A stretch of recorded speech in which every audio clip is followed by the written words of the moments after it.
Grace, mercy, and peace be unto you through Jesus Christ our Lord. Listen, I want to share with you point number one. I want to expound on point number one of our series that we're talking about this week about being in your feelings. Point number one says your feelings can distort your vision.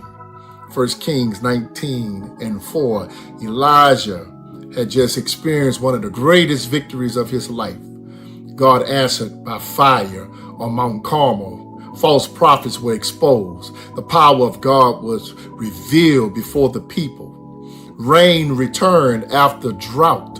Elijah was walking in victory, power, and authority, but immediately after one threat from Jezebel, the same prophet who just operated in victory stood boldly before hundreds of false prophets, now runs in the wilderness afraid for his life.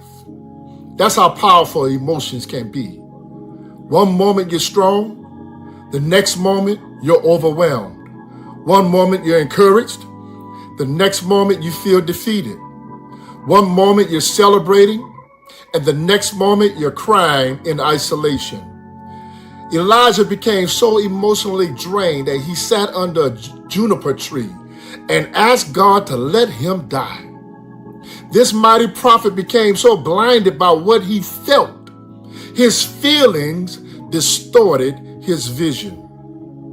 And many people today are in that same condition spiritually and emotionally.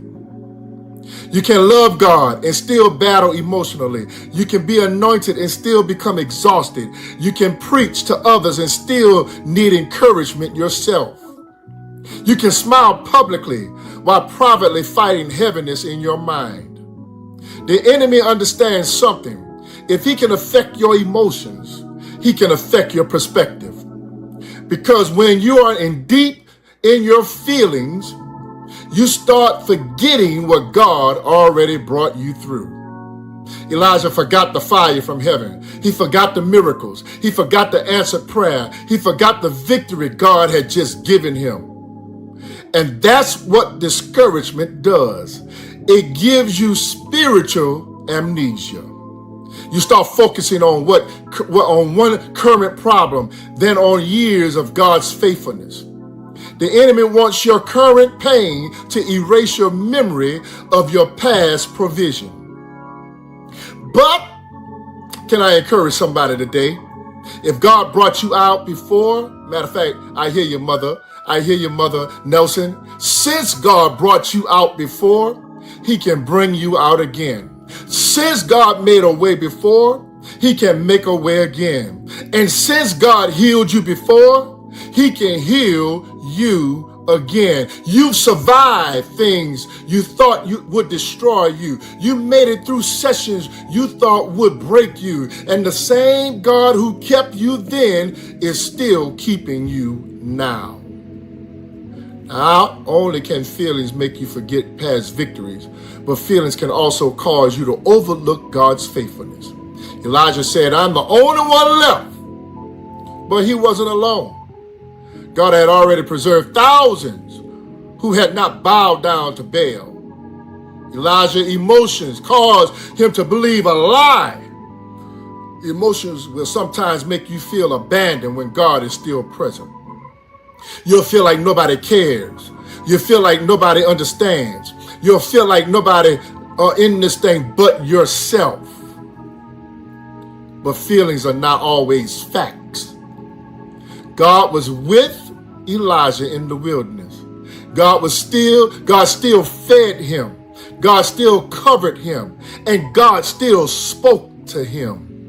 And even in your emotional struggle, God is still with you. When you cry, he's there.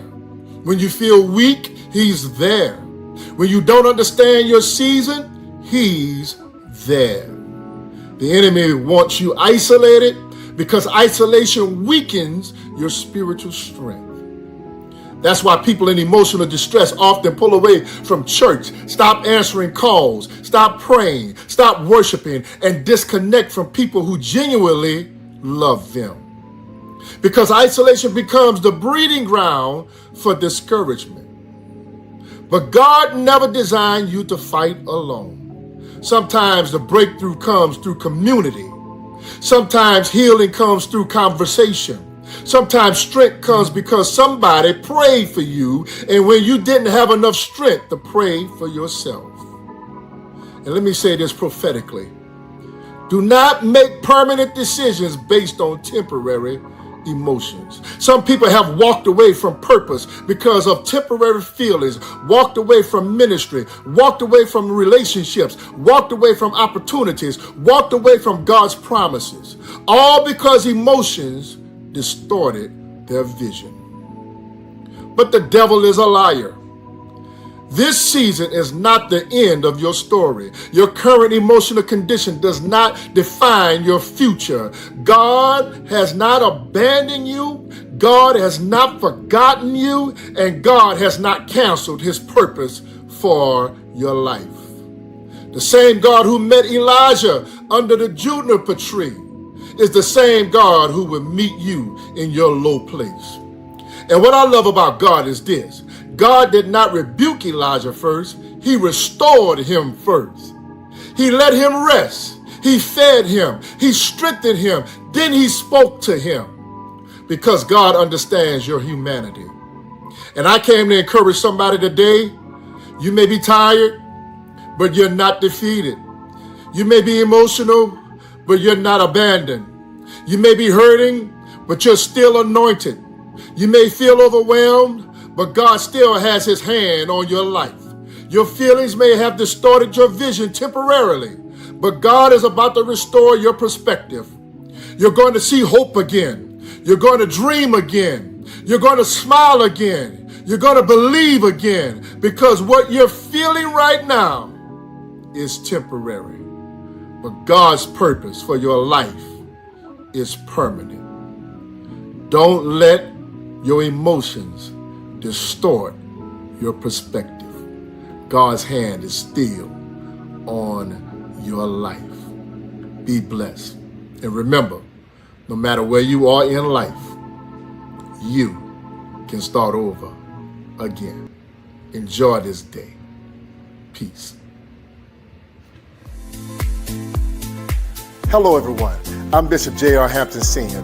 Listen, I'm so excited about the release of my new book, Blinded by My Pain. Listen, it will be available this Sunday, May 3rd, 2026. Listen, you want to get this book. It will help you see God clearly through your pain and through your wounds. Listen, it'll be available in paperback and also in ebook. $21.99 and $13.99. Go to Amazon this Sunday morning and purchase your copy. It will sure bless your life.